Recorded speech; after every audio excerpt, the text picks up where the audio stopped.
It's hurting. It's still hurting. Right here in the pit of my stomach, it's like a rock. No, like a boulder, sitting heavy in my gut, weighing me down heavier and heavier every day.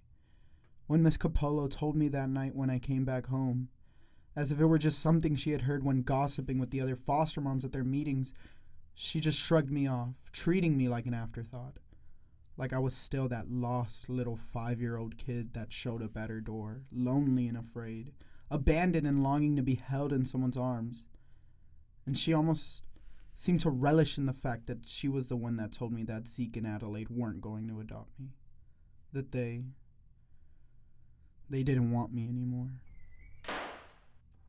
She waited for the tears to start rolling down my face, waiting for me to drown in that initial wave of sadness, devastation, loneliness, and abandonment. I realized I would still be trapped in the same house, the same street, the same neighborhood forever now. I couldn't feel anything physically, emotionally. I wanted to move, to shout, to cry, to fall down onto my knees, to just do something. But it's like my head was just too shocked to get a single thought out. So many thoughts swirling around my head, screaming at me, beating me down, keeping me stuck, numb, terrified, useless. It was because of him. It was because of Esteban. I remember what he told me after I pushed him onto the ground, right before I slammed my fist into his face. Through his teeth, my hand tightly clutching the collar of his shirt. He told me that he'd make sure I would never get adopted.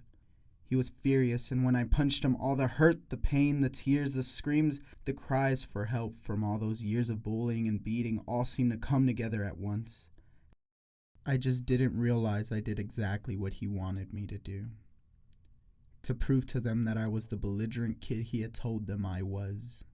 That it wasn't Esteban, who was the secretly troublesome kid the local gang had recruited.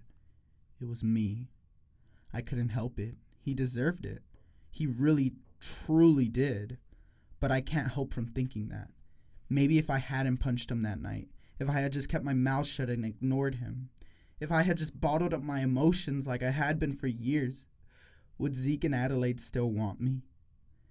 Is it my own fault that I'm still stuck here in this house instead of in Zeke and Adelaide's arms, warm and comfortable instead of cold and abandoned?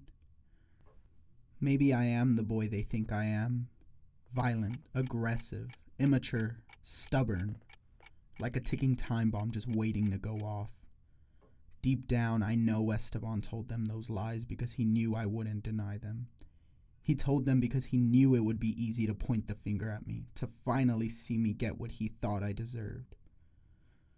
To finally see me cry instead of laugh when I came back home.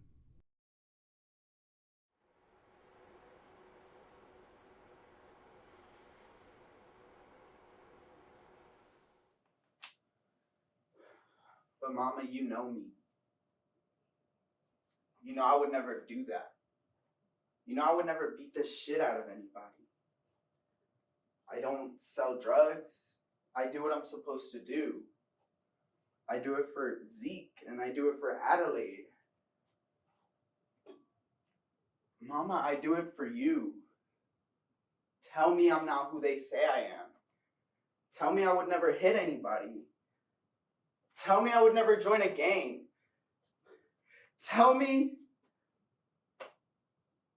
that I should have been adopted. Tell me that they still love me. Tell me that you still love me, Mama.